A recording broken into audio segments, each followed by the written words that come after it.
Mm.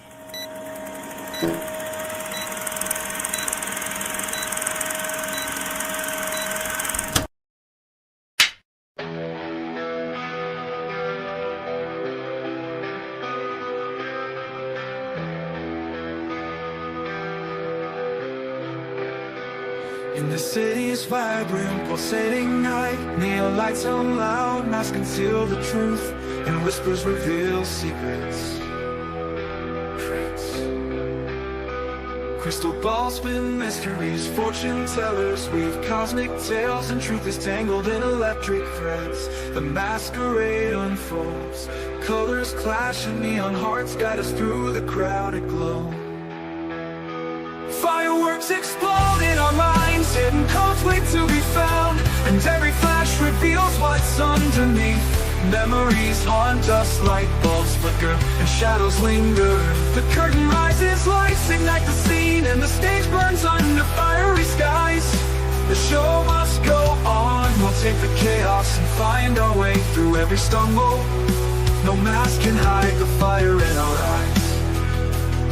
We're spinning stories under open skies, and when the music fades, we'll still be standing. Curtains draw open, lights ablaze, magic whispers through the night, as masks and dreams converge in spectacular display. Shadows dance, voices enthrall, crystal balls reveal secret signs, threads of fate entwined in tangled lines. The reactor twist unknown, on a stage of stars where dreams unfold. The show must shine bright through chaos and strife, every spark a tale to tell, a symphony of rebellion. Drums beat like hearts of fire, scripts burn with raw desire. Books of untold stories, pages turning brave and bold. Spotlight calls never fade, through leaps of faith and masquerades. Each scene a gamble, each step a leap, dreams awaken where we sleep. Lights dim but hearts ignite, curtains rise to greet the night. We stumble, trip but never fall, the show goes on, we give it all. Raise the roof, shout aloud, through darkness we face the crowd.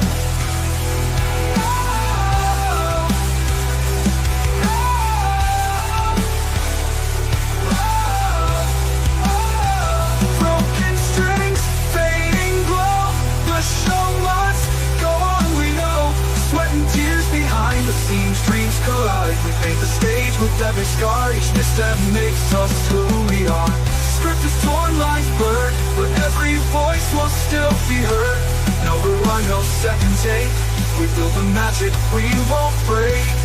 Applause fades, but hearts soar, we'll leave them begging for more. Through every storm, every dawn, the show must go on and on.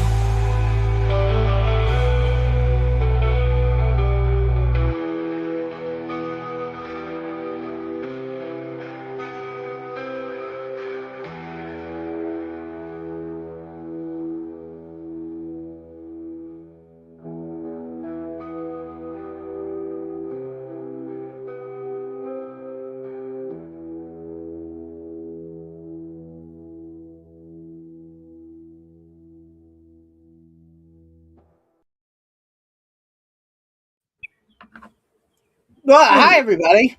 Hi. Welcome. All right. Today's topic is best UFO movies and all that. And PONS, why don't you go ahead and say hi to everybody in chat? Then we'll start getting this going. I'll start with Sister Sarah's here. Hi, Sister Sarah. Oh, hi. Mid-sized Sasquatch is here. That would be a medium foot. Welcome to the party. Good to have you with us. Best I can do with such short notice. Esmeralda's here. Welcome, my lady. MYFLŽCK. Hola, mi amigo. Tug, what a surprise. Miss Emily Miller's here. Miss M, so good to see you, my lady, as always. Gary Carpenter. I guess you could say he's back. And I'm scrolling down. Freestyle is here. Welcome, Freestyle. So good to see you. And I believe that's everyone at the moment. Small crowd. Craig's here. It'll become bigger. But Craig's here. Yeah. Oh, try not to laugh. hi, Craig. Yeah, hi, Craig. Hi, Craig. Craig. I knew he'd be here because the topic of anal probes were going to come up sooner or later. Yeah. Sorry if I missed your icon, my brother. So it's good to be here, everybody. It's great. So real quick before we get super started here, there won't be one of these shows on the 14th, but Tug and I and Esmeralda's friend will be discussing books, and she writes books about was it werewolves? Yeah, And then, werewolves. Yeah, and the Tug writes books about time travel and caves, so it's going to be great. And we'll look for that special coming up on the 14th at 1 o'clock my time. And maybe we'll get them together and they can collaborate and make a story about a time traveling werewolf. I would be down for that. I would totally do that. So yeah, I'll do an out of place solo show that night. There you go. Anyway, let me be the first one to say welcome to UFO Man 10, the show. This is his first appearance on our show, and hopefully... Wait, this can't be his first appearance. On here, yes, on Sunday show, yes. It is? Well, welcome. So all the other times we're on Thursday nights. I could have sworn you've done at least one of these, but welcome. Nope. And forgive my inhospitality. Yeah. You always been on before because you've been on other shows with them. But this show, that's what I'm thinking of, yeah. We've only had, 3 or 4 guests. They also don't blend together into one big show. I know what you mean. Especially this week when you've been doing so many of them back to back. Yeah. It's been a busy week. That's for sure. All right. So, are y'all ready to just jump right into this? Because I'm dying to ask Tim a question. All right. Okay. Let's do it. So, Tim, tell us about all this crazy stuff going on. I hear it's UFOs being shot down. I hear we're being attacked from the Iranians and they're blowing missiles out the sky. Somebody said meteors everywhere. What's going on with all these sonic booms and flashes of light in the sky? Okay, first off, the sonic boom was tracked down as a fighter jet going faster than the speed of sound. So it made the sonic boom sound. Was that the one in South Carolina? Yes. I should have known it would have been a hillbilly from South Carolina that broke the rules. And the one that sounded like a bomb going off, they don't really know what that was yet. The rumor about Iran, no, that's not. They don't have missiles that can reach the United States yet. In fact, we took out a great percentage of their ballistic missiles that can fly almost to the U.S., but not quite here. In regards to UFOs, no one's really said anything about UFO encounters in regards to any of the sounds in the sky. In regards to UFOs, I have to say this. I had sightings on 18 Wheels. Doug, yes. For you who know who he is, check out come over to my house. Thursday show or the Thursday before that? He was there last week, and we went outside with our Psionics Aurora cameras. Now those are infrared night vision cameras. They're very expensive. They're about $700 a piece. And we went outside with tripods and battery packs, and we filmed the night sky. Wow. Did we come up with anything? No, because it was cloudy out, so it was hard to penetrate through the clouds. But we did capture something. We had left the cameras running by their own outside when we came inside to take a break. And when we came back and checked the footage, light had been shown down onto the top of 80-foot pine trees, to the top of the trees, and wow. it was yellow light. Do you happen to have that footage available? We do have it available.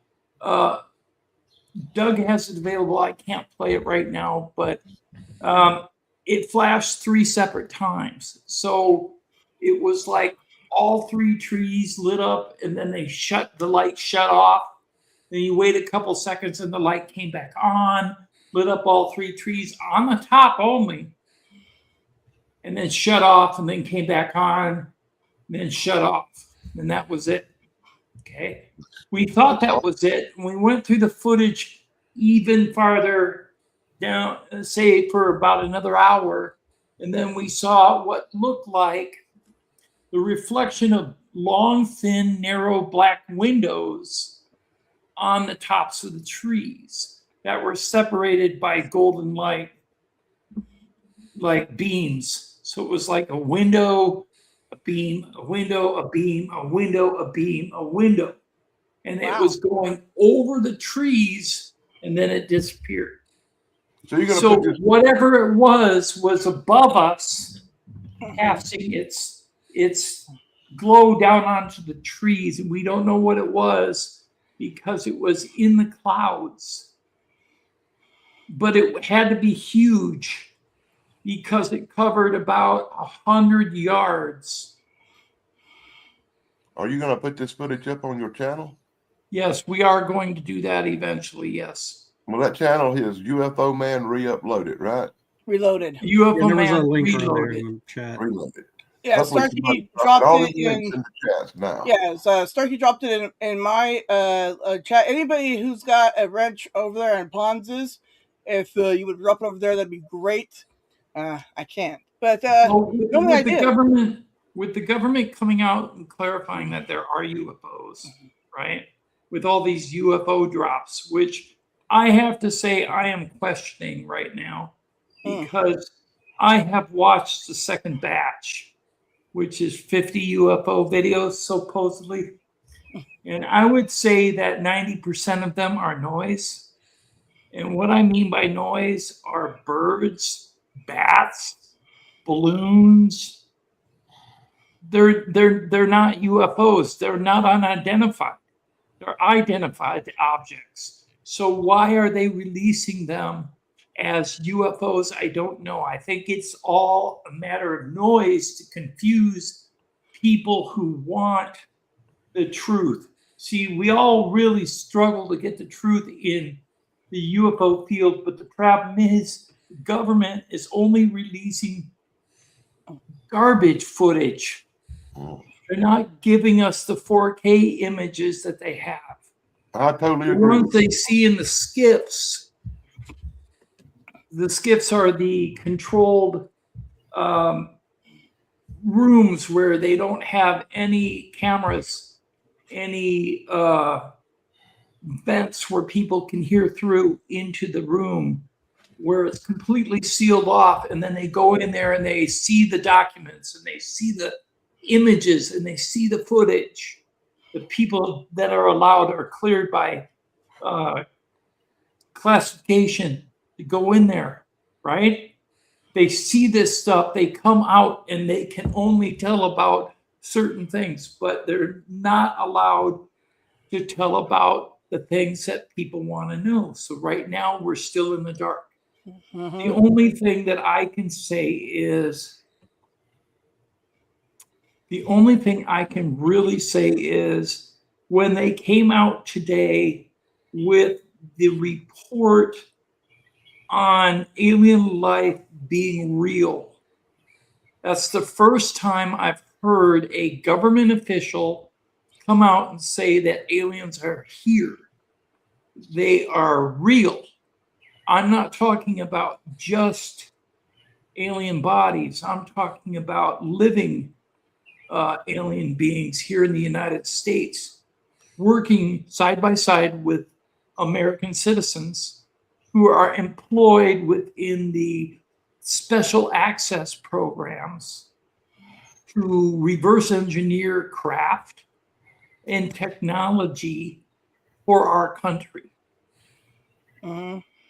Okay, that's the first time I've heard that, because usually they keep it quiet because they don't want our foreign adversaries to know what we have or if we have any life forms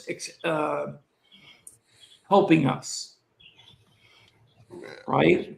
So if you see how we've jumped from the F-16 to the F-35 to the F-46 fighter jet, that's all been done through reverse engineering. Right on. So, well, all right. So there you go. There's a little bit there of UFOs and stuff. So A little bit. maybe well, if you want more, check out UFO Man for all your UFO needs for sure. It's hard to tell you everything because I've got Mm. decades of information.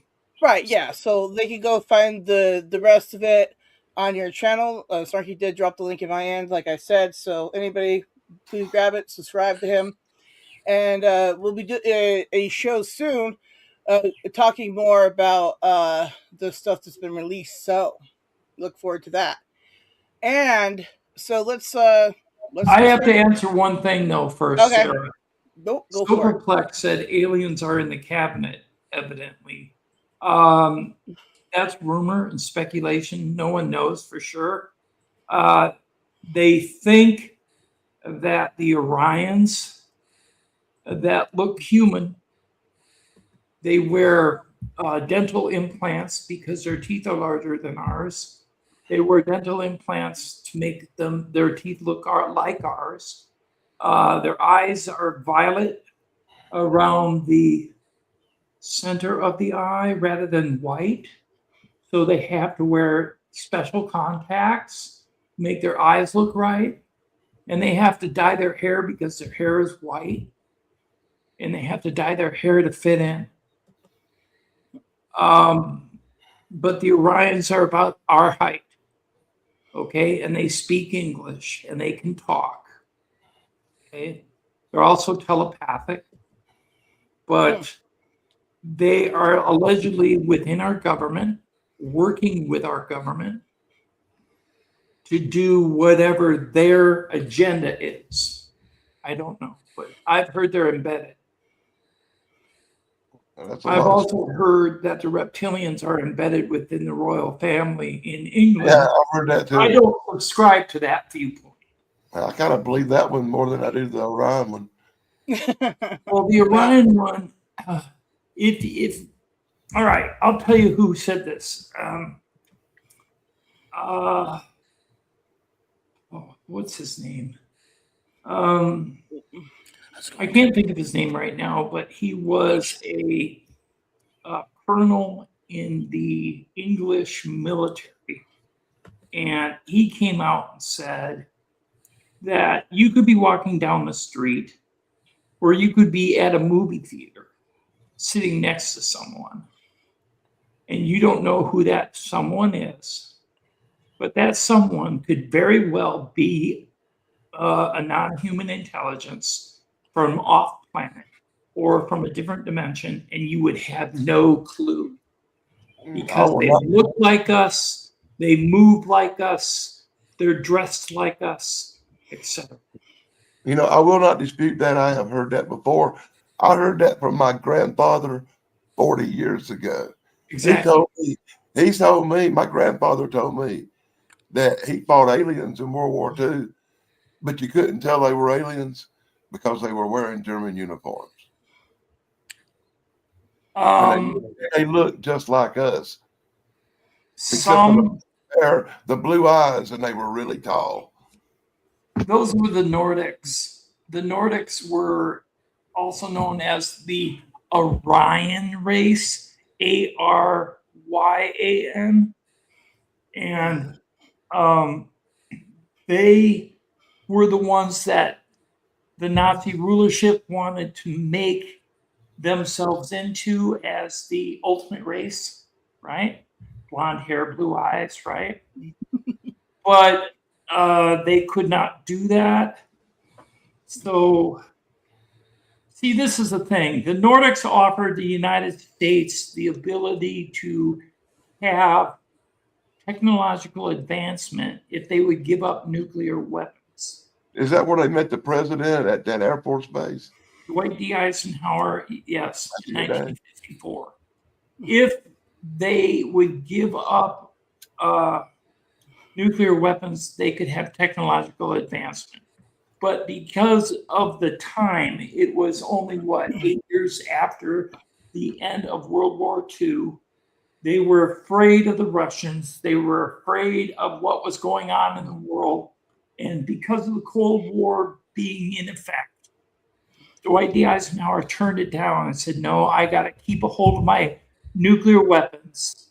And he turned down the treaty with the Nordics. The Nordics then went and made a deal with the Germans.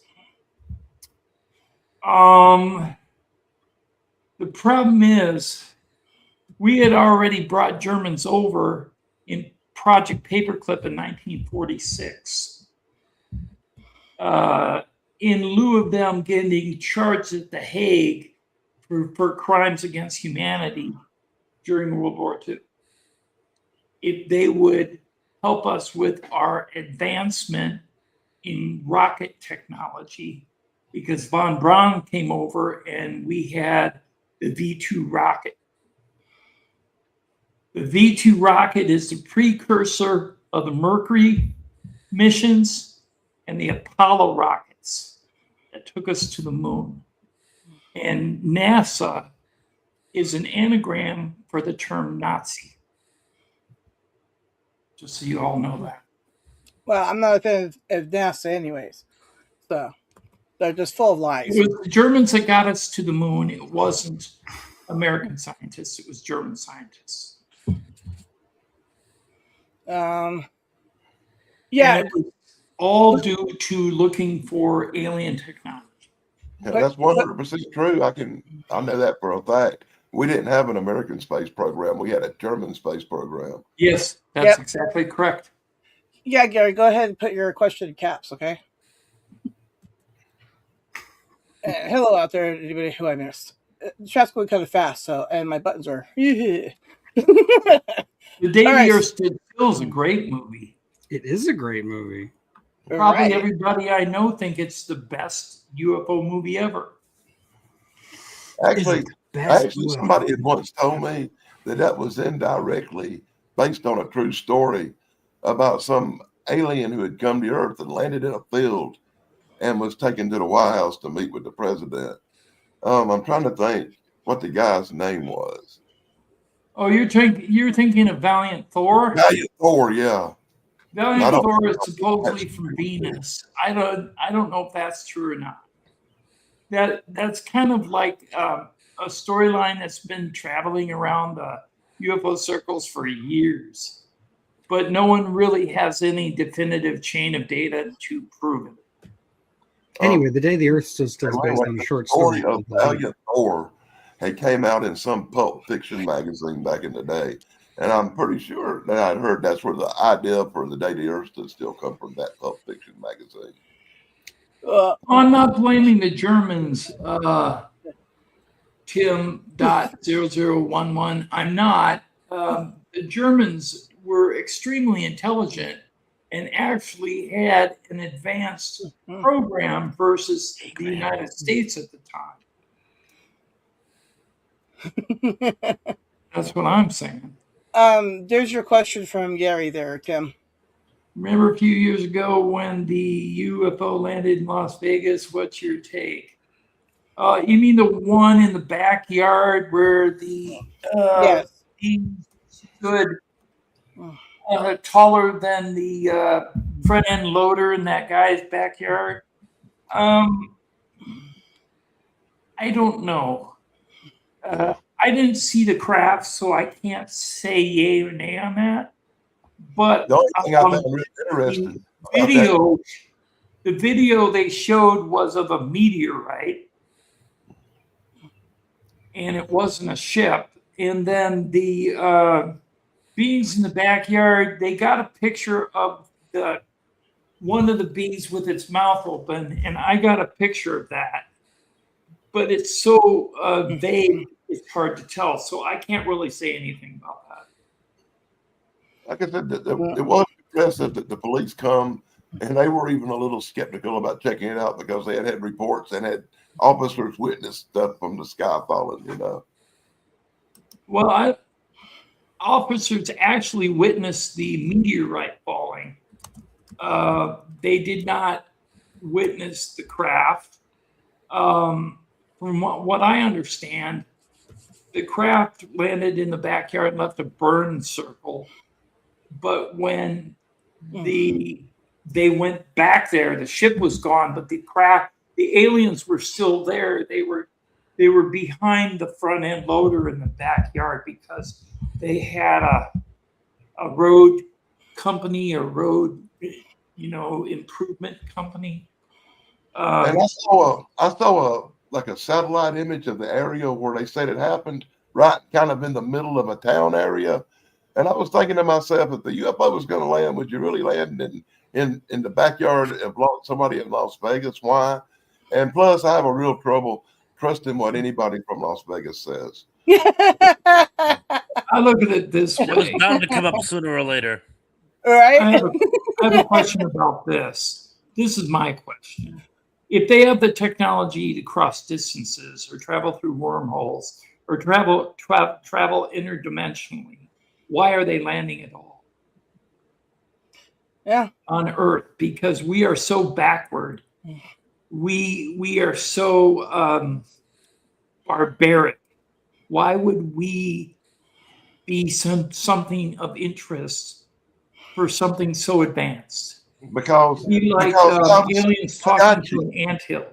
You don't understand. I know the answer to that question. It's How to Serve Man was a cookbook. Oh, like that video, yeah. Yeah, there you go. Wasn't that Twilight Zone? Yeah. Yep. All I can say is okay, take this out. Most of the craft that we have that have crashed have been brought down by Doppler radar. Our Doppler radar systems interfere with their propulsion systems. I totally believe that. Roswell, 1947. They had just Cape Girardeau before 1947. Yeah, okay, but go back to 1947 Roswell. They had just installed this new Tesla radar system. The first week they tested is when the UFO allegedly crashed in the desert. The first week they picked up this high frequency radar for the first time. Well, that was the second time. The first test was out somewhere in Washington State. And not only did the Arnold incident happen that same week where he saw the disc things, but that whole Puget Sound, Mary Island thing happened where a UFO was floating and fire was shooting at the bottom of them. Both them incidents happened the same week that the Tesla radar systems were activated in that area. I got to say that the radar system that was activated near the Roswell Army Air Base actually brought down 2 discs on the same night. They crashed into each other. One landed outside of, I just had it. Now I can't remember. And one was outside of Aztec, New Mexico.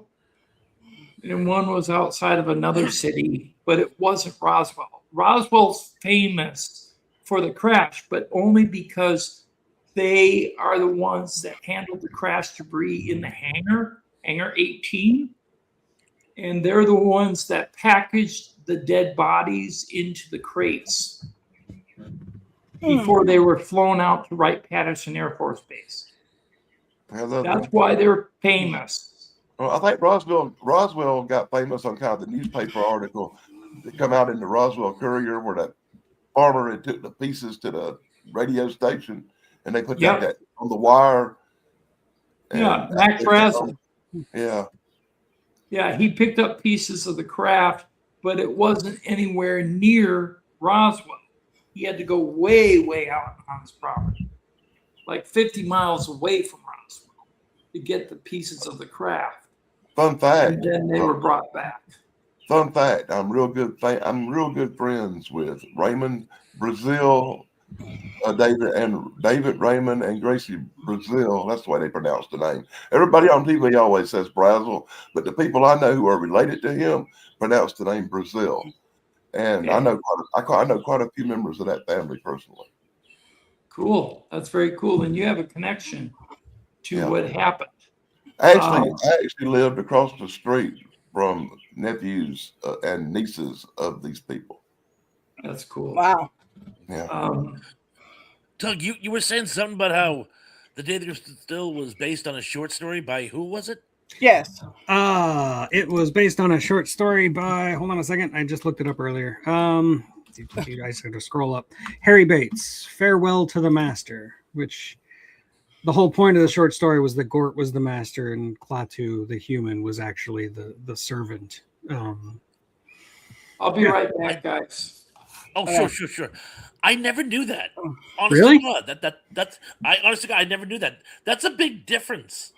Was it like Hollywood made them say, no, we can't have the human be the slave. You have to have the robot be the slave? Well, when Kurt Siodmak, who wrote the screenplay, got a hold of it, he decided he wanted to tell his own story that was like loosely based on the short story, and kind of just did his own thing with it to basically talk about the Red Scare without talking about the Red Scare. Yeah, well, that happened a lot back in the day. Remember, he wanted to talk about McCarthy without winding up on a blacklist. You know. Oh yeah, there you go. That did happen a lot back in the day. Remember, they changed It did, for sure. The thing from outer space turned into a giant carrot. Carrot, yeah, I Giant know. carrot, yeah. Well, It wasn't that way in the book. No, not at all. The book is actually a lot closer to John Carpenter's The Thing. Yeah, in fact, I think John Carpenter did that deliberately because he felt that while Thing from Another World is good, it really lacked connection to the source material. Yeah, it has almost nothing in common with the story. Yeah. Still a great story. Thing from Another World is good, but I'm guessing it had to do with special effects technology at the time. They really couldn't. Probably, yeah. Mhm. And back then in the early 50s, before the 50s sci-fi boom, which was in part inspired by The Thing from Another World, nobody took sci-fi seriously, like at all, except for maybe George Pal. You know, Yeah, it was kiddie crap.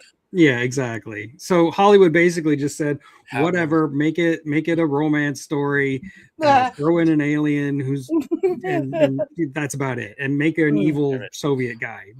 You know, Yeah, I think gotta have one of them. back when movies first come out in the solid era, they had quite a few silent movies that were science fiction or horror based that did really well back in that time. But I think that the thing about well, yeah, sci-fi was big in the 20s, and then a little bit into the 30s, and then it kind of died off until the 50s. There was like another boom in the 50s, and then it died off again in the 60s and 70s. There was sci-fi. There was some great sci-fi, but it wasn't mainstream like it would become in the 80s when it just everything became sci-fi. I think horror took off a lot faster than sci-fi did. In the 30s. It did. 40s. I think in a huge part of that, I think you could thank Rod Serling. Yes, because most definitely. Science fiction, an intellectual pursuit again, which is ironic because he was doing social commentary. He just needed a sci-fi distancing effect. Yeah, the same thing Gene Roddenberry wound up learning right after that. Yeah. Exactly. So I think Serling had a true love for science fiction. Oh, he did, for sure.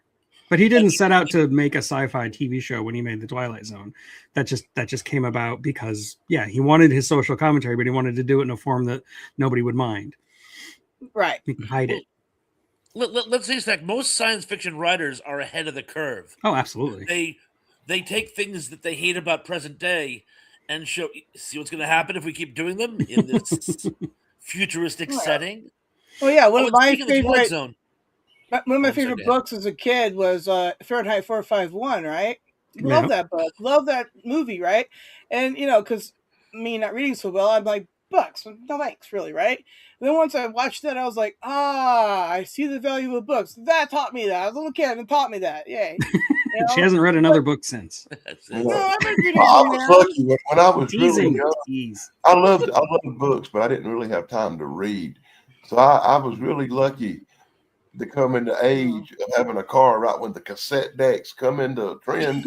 I had a cassette deck in my car, and I learned the incredible value of an audio book on cassette that I could just slap in the car and listen back and forth to work or whatever. Thank you, Indy. Yes, I knew his name was different. Somewhere it was a wonderful thing.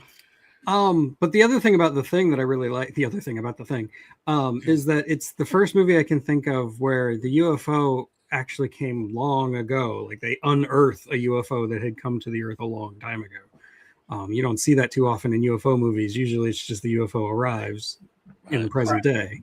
It's kind of neat. Not revisiting it. Right, exactly. Yeah. Well, I think that's actually spoken about best in another, I guess you would say, a child work from the same source material, and that is Horror Express. It's the only one where the alien is actually communicative. And can actually tell his story. And he says, look, maybe we can work something out here. And it's the humans are like, nah, no thanks. And, maybe they were being duped, maybe they weren't. But it's at least we can finally get the alien side of the story and not just have to extrapolate. You know what I'm saying? Right. Although I do love it. Even John, I can't tell if John Carpenter thought this at the time or if it was a fan theory and he just fell in love with it. But the idea that when the thing is separated enough, they become two completely separate, xenophobic creatures and will become rivals. So the thing wouldn't take over the Earth. The thing would end up fighting itself. And I find that tantalizing. I wish they had played up on that more. Yeah, because that gives you the idea that maybe this is just like a refugee from that species, and trying to escape a war between them. So I think it's kind of cool. You can go all kinds of ways with that. It's neat. Yeah.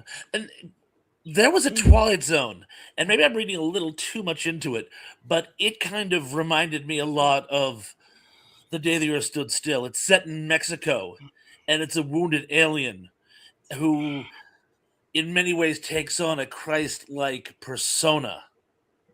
Yeah. And that I always thought was also inspired by The Day the Earth Stood Still. Well, The Day the Earth Stood Still is 100% a Jesus metaphor. They even name him exactly. His alter ego is Carpenter. Yeah.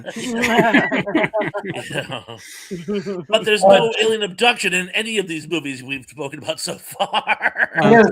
Yes, Lovecraft came first before the famous sci-fi writer editor whose name I can't remember off the top of my head. The guy who wrote there, who goes. Are we ready then to get started on the list? Wait a second. Tug mentioned something about films where UFOs were dug out of the ground. Yes. I want to mention two of them. Go for it. One was The Thing. Yep. It was dug out of the ice. And the other one was an X-Files episode where it was a huge disc under the ground where Scully was taken prisoner. That was the movie, wasn't it? She was not in the movie? Yeah, she was gestating an alien inside her. Yeah. Remember that one?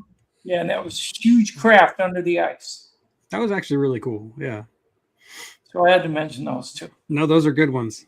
I mean, we were talking about The Thing, but yeah. Let's go ahead and then start into the movies segment here where we could talk about the movies now.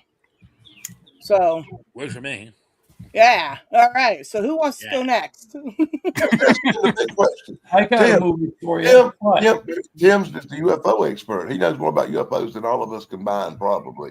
Tim, of all the movies you've seen, which one you think is closest to reality? Probably the one that's coming out on June 12th, which I do have a trailer for, which I can play. Well, that sounds good. So here it is. Play it then. Yes, I know. I can see them.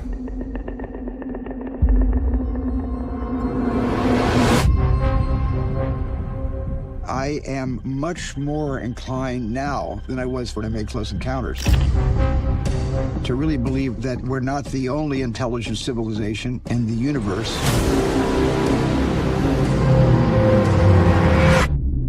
What did you steal? Secrets.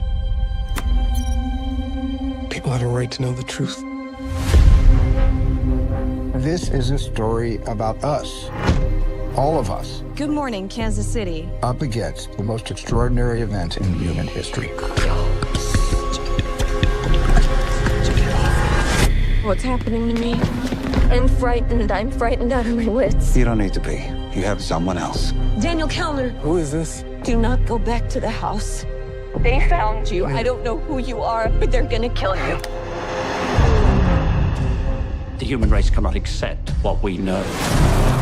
We need to stop it any way we can. What am I doing? What am I doing? What am I doing? What am I doing? This 79-year cover-up of the truth has to end. We're interrupting our coverage. How will disclosure change us? I believe for the better. It will remind us of our capacity for empathy, and that there is something bigger out there than just ourselves.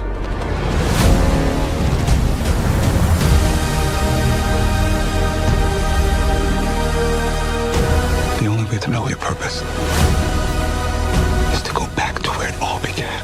I know you.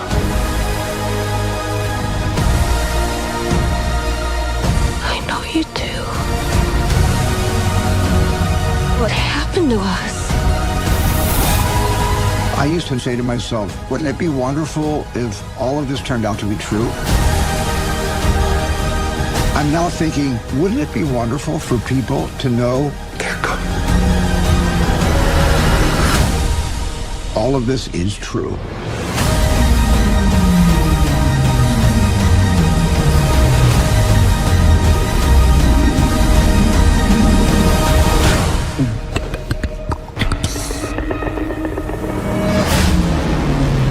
Disclosure Day.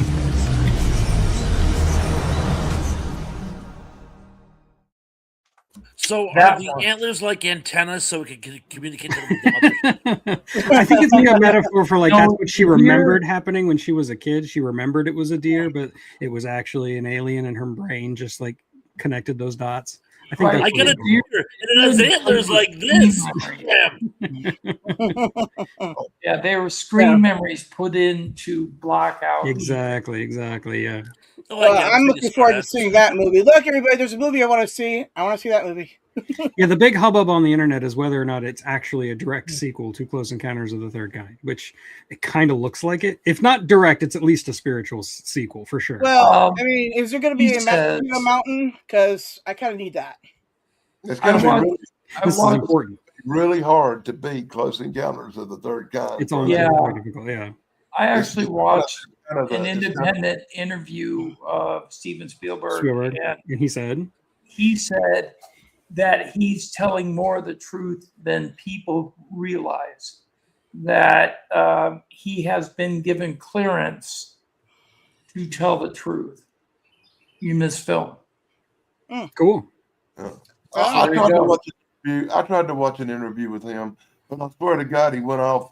He went off talking about the directing the first episode of Columbo for 45 minutes, and I couldn't take it.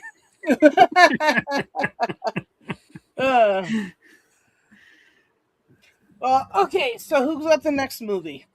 Well, what about War of the Worlds? Why don't we talk about War of the Worlds?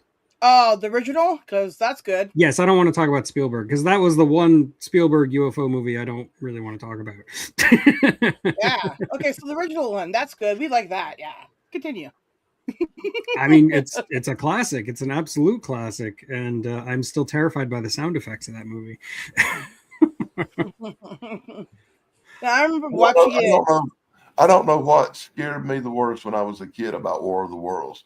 The horrifying aliens that come and destroyed us, and there was nothing we could do about it, or the fact that us humans were just so nasty we kill aliens. Well, we kill ourselves too, so we just kill. But yeah, we're too dirty. That was the moral of the story. We're too dirty, and it's our Yeah. dirtiness that saved us. Yay! There's always this theory that just because the aliens are far, far, far more advanced than us, that they would somehow have a greater intellect and understanding and empathy. And I'm not entirely sure that's true. I think it could create a certain Well, distance for sure. separation. Yeah, You it's know, the it whole would be like, anthill you know, and Found out. Africa thing. Yeah, They found exactly.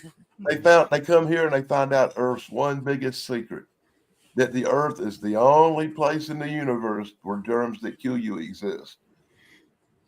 that seems evolutionarily unlikely, but it's a great metaphor for what H.G. Wells was trying to say with his book. Yeah, he's saying it's the little things that we overlook that are our undoing, no matter how powerful we think we are. Right.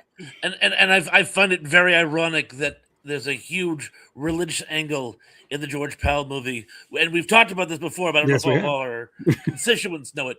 H.G. Wells was, of course, a profound atheist. Devout, even. But he has only himself to blame. He's the one who put the line in there about God and his wisdom leaving them on the earth, you know.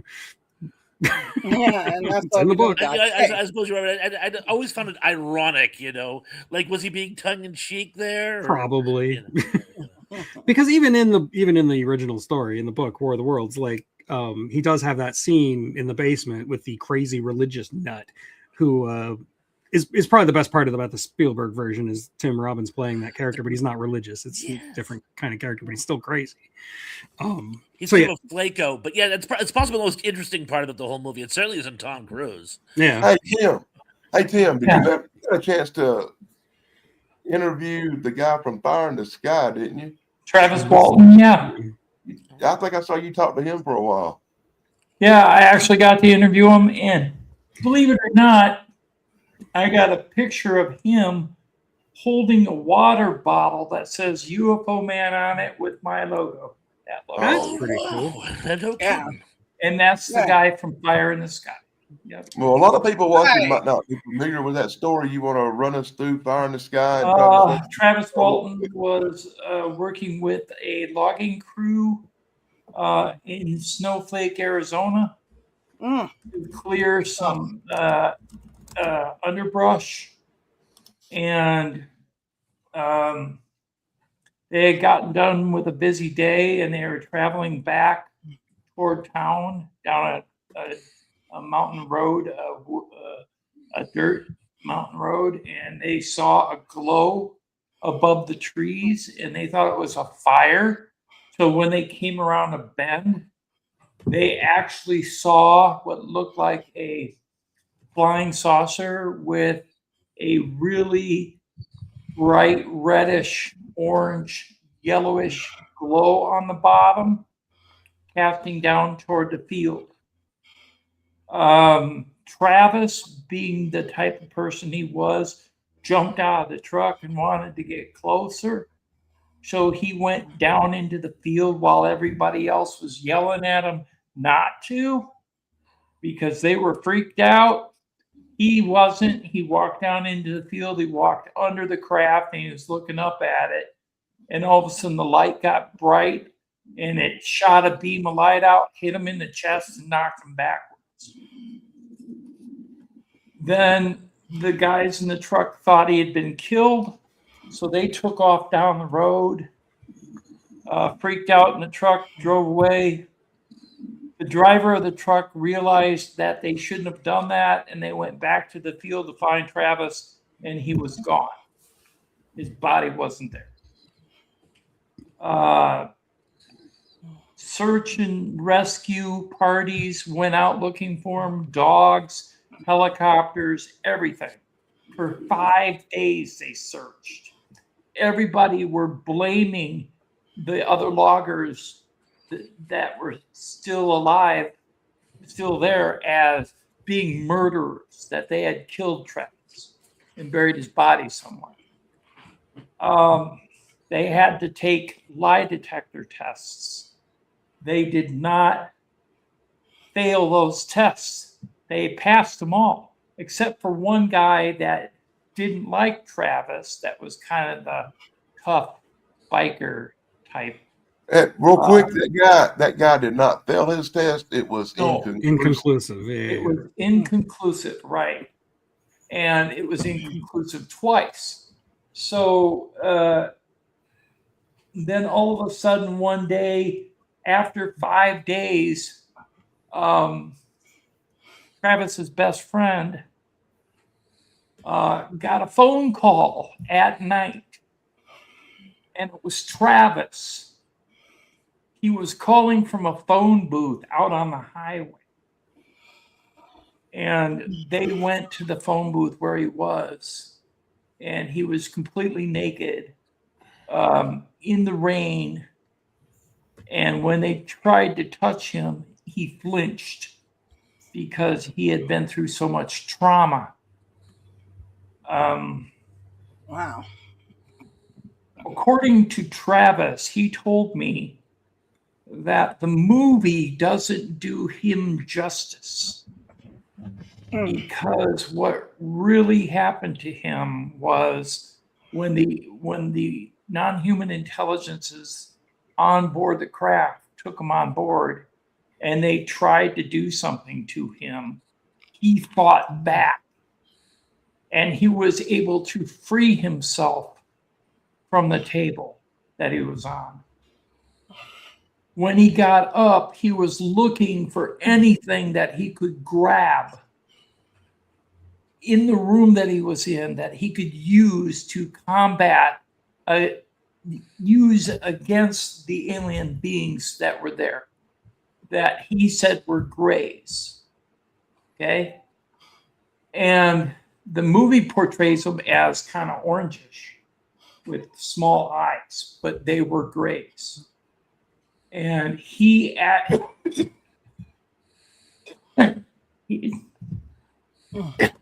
excuse me. He actually hit one with bat or something like a bat, tube or rod. And when he hit it, the creature fell down on the floor. Okay. And his chest had come open a little bit. And part of his chest revealed what looked like circuits and wires, which indicates that he wasn't totally organic. He may have also been bioengineered. So he was able to get out of the ship and get back to humanity. And he went through some lie detector tests, and he's never failed one, not one, on whether he was abducted, whether he is experimented on, whether he fought the alien. Hadn't he had like 30 or 40 lie detector tests over the years? I don't know about 30 or 40, but I do know of about 5. And he's passed all of them. His story has never changed. He has never embellished on his story. It's always the same. So when people go out there and say, well, Travis Walton is just a big hoax, in my opinion, he's not, because he believes what happened to him. Okay? Irrelevant about what he believes. It's the number of witnesses, the lie detector test, the evidence gathered. It makes it one of the more credible stories. Yes, Fire in the Sky, Travis Walton. I felt it was one of the biggest honors of my career as a researcher and an investigative journalist in regards to ufology to interview Travis Walton. Now, I also interviewed Whitley Strieber from the movie Communion.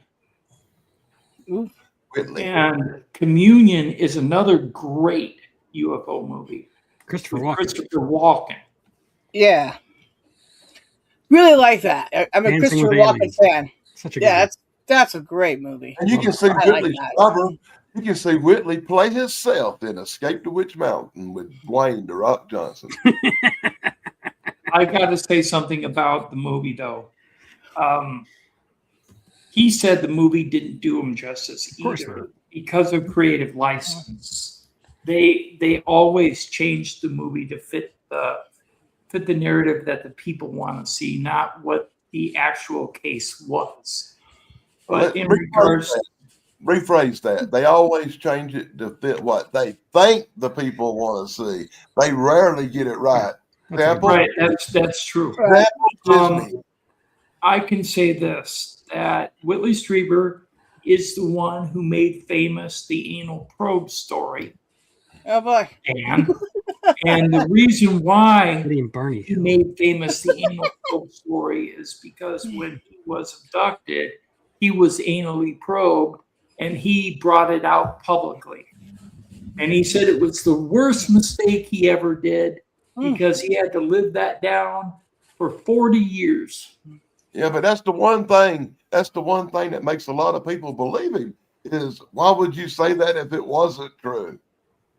But it minimalized the story. It turned it into a junior high locker room joke as opposed to a very serious. Sworn that like Betty Hill also was Barney and Betty Hill, which yeah. I'm amazed we haven't actually brought up until this point.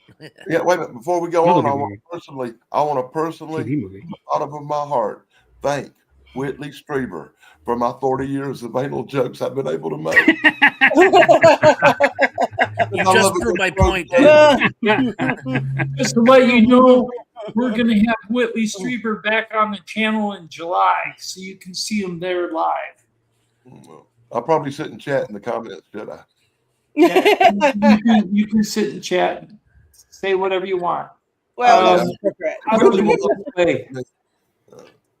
Whitley Strieber and his wife had a lot of abductions, and they also brought friends to their cabin in upstate New York to prove it. And those friends got abducted as well. So they won't even go back there because of what happened. They sold the cabin. They got rid of it because they think that that area was targeted. That area was in Hudson Valley, New York. Hudson Valley is known as a hot spot for UFO sightings. Pine Bush, New York, Walden, New York. Yeah, hot spot. I can see that. Aliens are like sailors. Where's the first place you want to go? New York? Well, was that where Barney and Betty were coming from when they were abducted? They were coming back from to New Hampshire. Yeah, but they had gone to New York, I believe. Yeah, they had gone through New York, but they were for like a wedding or something. They had gone to New York, but were coming home. Right, they're coming home. Yeah. All I know is a lot of the older UFO sightings or encounters, in my opinion, are more accurate than the newer ones, because the newer ones are influenced by media. No, yeah, by totally. movies, by books, by people seeing I what they find see. old stuff before 1956 to be a lot more credible than later stuff. Well, the skeptics also say Betty Hill was inspired by an episode of The Outer Limits that she saw. Really? Yeah. So you got so much. Once again, you've got these unidentifiable stains on her clothes. Not here to say it's true or not. It's not my job. Couldn't identify the substances in the clothes. Was that the one with William Shatner? I think so. Yeah. William Shatner does what about an astronaut who had been abducted? Yeah. I think that's the episode. Yeah. There is a encounter with I think it was Betty Cash and I can't think of it. Cash Landrum is the case. Okay, Cash Landrum case where a diamond-shaped UFO is being piloted to the ground and being escorted by 12 U.S. Helicopters around it, escorting it to the ground as it is spurting out radiation or radioactive particles to the ground because its micronuclear reactor that it was using as energy had crashed, had burned up, whatever, and it was coming down. So they were escorting it down. And these two women and a small kid came across the diamond-shaped craft. Well, the diamond-shaped craft was an ET craft that was retrofitted by the U.S. military to try to fly it. And they messed up. And there is a picture. I think I can bring it up. Hold on. There's a picture that I put on my group. This happened in Texas, right? Yeah, I think so. There's a picture on my group on Facebook that I put of one of the ladies who got injured from that incident. They had severe Didn't she burn her hand? She tried to open the car door to get back in, but because the car had been exposed. Yeah. to something. It made it really hot, and she burned her hand on it. I remember. I saw Unsolved Mysteries. Here it is. This sounds familiar. This case does sound familiar to me. Okay, I will show you the picture. Wrong thing. Let's see here. StreamYard. Share. I always get this wrong. Okay, this is the picture of the lady. She touched the craft, then she lost her hair, her skin, and nearly her life.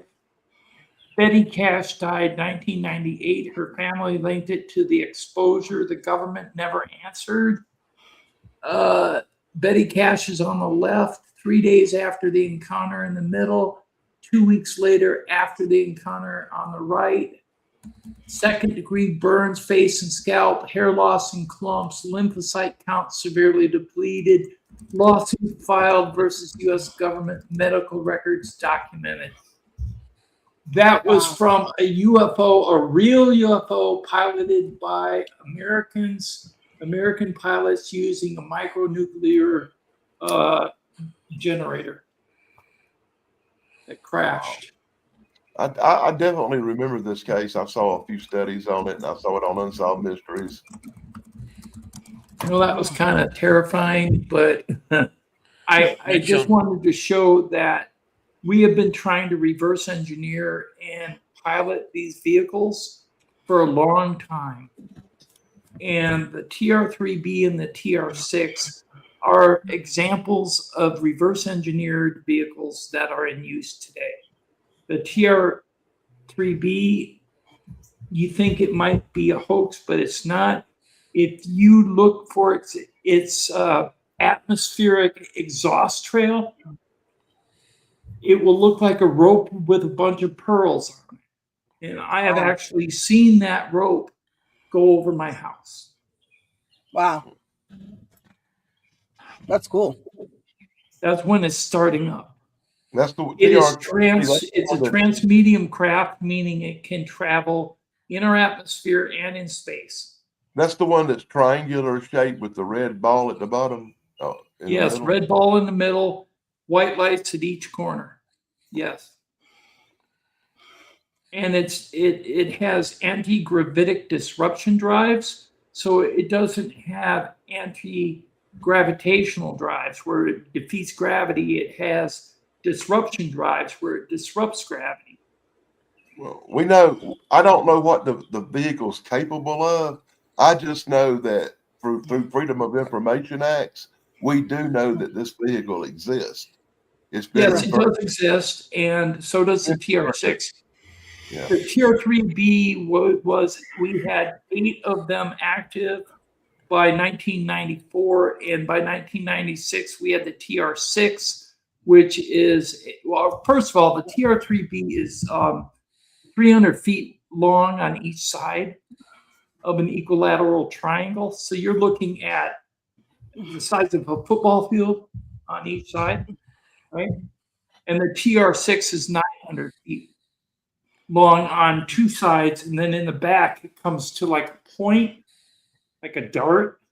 So you've got 300 feet and 300 feet, right?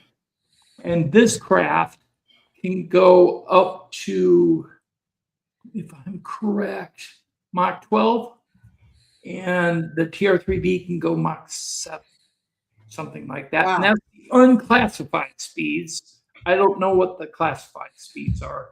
In regards to going into space, they can go from Earth to the moon in less than 20 hours. I mean, look, how come it took Artemis 2 3 days to get to the moon when they're traveling 24,000 miles an hour and it's only 24,000 miles away? How come it took 3 days?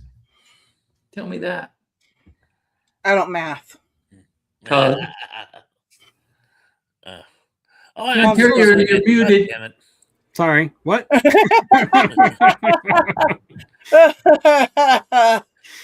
All I know is this: we do have craft. Now, there's something I checked on once because I always wondered. When you get a patent, for something thrash. Mhm. Are you frozen? Are you there? Yeah, I'm sorry. I'm having Al coming again. I'm having technical difficulties tonight. I think I'm gonna have to bail, but I will answer your question before I go. What was your question, Tim? The question I have is, don't you have to have a working prototype if you get a patent? No. My understanding is you can get a patent on theory alone, provided you have the seed money to build the prototype. I believe there may be more steps involved in that case, but I do believe it is possible you can patent the working theory to a proposed device. But it has to be a working theory, correct? Oh, you can no, Yeah, no, in fact, Tesla. No, listen to me. What? Tesla has patents back in the day for devices that were theoretical that he never even put any effort into inventing, but he patented the idea. Patent not law have- has That's what I changed said. in the last 120 years. So have a yes. patent. No, but I believe you can have a theory. Oh, not a theory. You can have conceptual patenting. I believe Yeah. is my understanding. Okay, well, I want to tell you this. Patent your life. We have in our U.S. Patent Office, we have the patent for a cylinder vehicle. So I'm talking, if you see something in the sky that looks like a silver rod, it could very well be ours. Okay, or a white rod or a pink rod. I don't care what color. It could be ours. In regards to flying saucers, anti-gravity saucers, we have 2 patents for anti-gravity saucers. Do I have proof of these patents? Yes, I do. I have them in one of my live streams on my channel. I'll just get them next time and bring them up and let you guys see them. But there are patents for these things. Just because you have a patent does not mean you have a working device. It means you have a theoretical idea that you patent. What I'm saying is, if they have the theoretical idea, the United States is gonna work on it. They're not gonna let it go. Tesla has a patent for a death ray that he never got a working. No, I'm aware of Unless you that. believe that was what Tunguska really was. Yeah. But I hate to be a party pooper, guys, but I'm having computer issues over here. I can't get Streamer to work, so I don't. That computer's overheating, is what I'm trying to say. okay, if you need to drop out, I can help. Well, I'm just. Yeah, we only got like 10 minutes left. I hope. Yeah, so I'm just letting you guys know that. When it's time to end it, you'll just have to hit the end stream for me, Tim. Yeah, well, I want to say one last thing, and I'm gonna drop off to Close Encounters of the Third Kind. I wanted to say Andromeda Strain was a good alien flick. That's an excellent alien movie. People Yes. don't know that's Alien. The Abyss, Predator, Invasion of the Body Snatchers. I liked Hangar 18. Hangar 18 is one of my favorite That's a good movies. movie. Yeah. I like it. And Cocoon too. Night Skies. Night Skies is about the Phoenix Lights the day before the Phoenix Lights happened. That's a good movie too. I brought that up on Tug Show. Yeah, Contact, District 9. Contact. Hey, Tim, I had about 20 more movies and a bunch more stuff I want to talk to you about. What do you say in about 4 or 5 weeks you come back and we do a part 2 where we can actually talk about Aurora, Texas?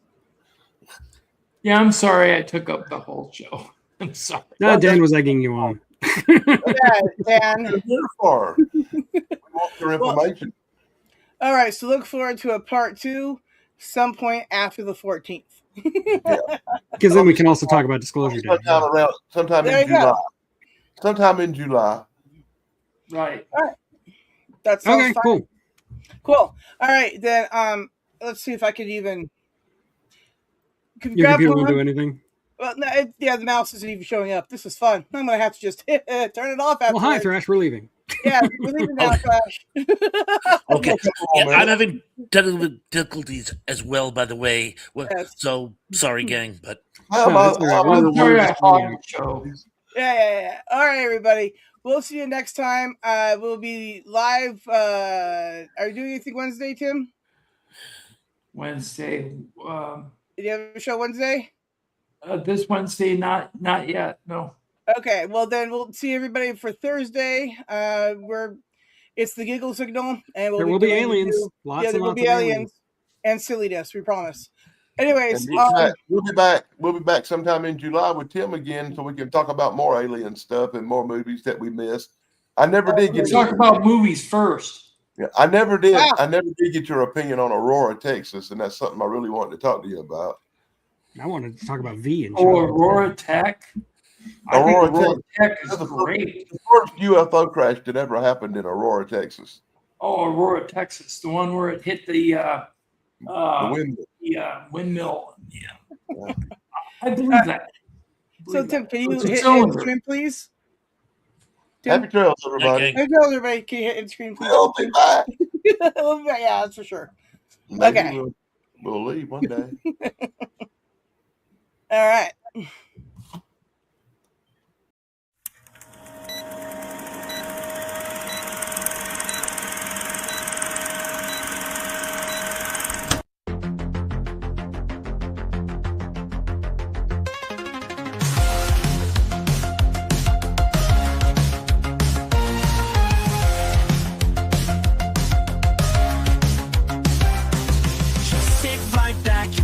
Show with PONS and 10 in a TV flow. Geeks for sure with tales to tell. Every Sunday is pretty swell.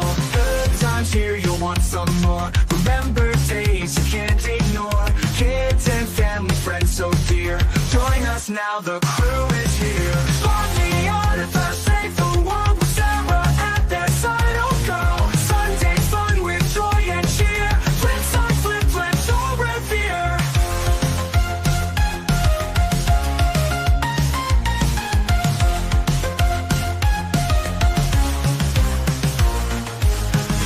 Shows from days gone by, epic moments never die.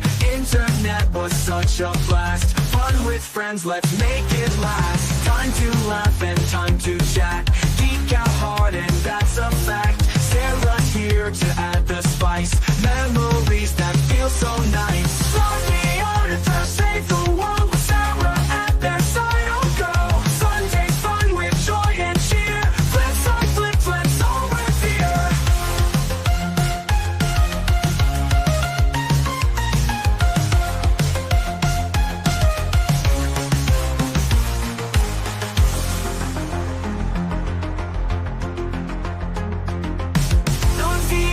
Save the world with Sarah at their side. Oh girl, Sunday's fun with joy and cheer. Flip side, flip, let's all revere.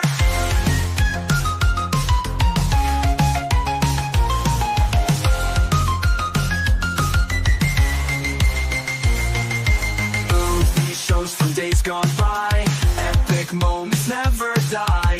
Internet was such a blast, fun with friends, let's make it last. Time to laugh and time to chat, geek out hard and that's a fact. Sarah's here to add the spice, memories that feel so nice. Like the artifact, save the